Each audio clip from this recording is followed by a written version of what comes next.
Hi, my name is Milster.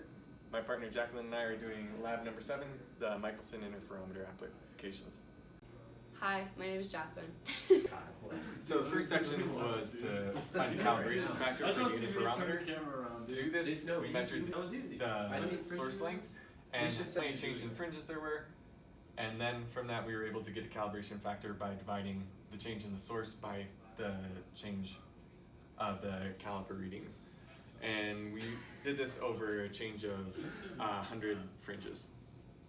We achieved a unitless calibration factor of 0.452.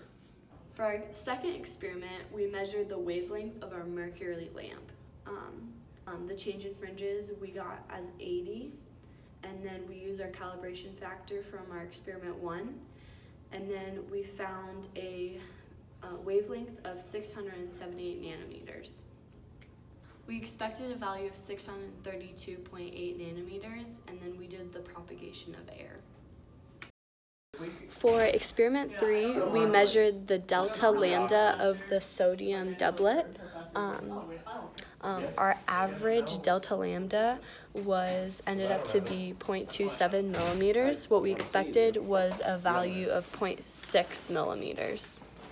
To do this experiment, we started with circular fringes with our sodium source, and then we looked through our system to see when the fringes disappeared. We took our micrometer reading at that point, and then we went through a full rotation and then saw all the fringes, and then got to another point where the fringes disappeared and then took the micrometer reading again. As you move the micrometer over large travel ranges to either side, the fringes get so faint that you can no longer see them. Making the fringes the darkest they can be, you make sure that the change in fringes you are counting is accurate, since you are eliminating as much ambiguity between the light and dark lines. Was to try and graph the refractive index of air with respect to pressure.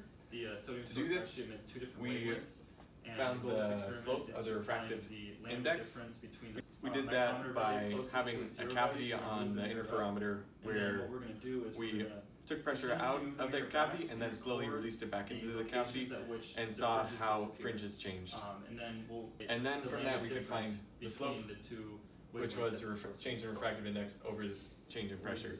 And the change in refractive index with pressure was 1.65 times 10 to the negative 3.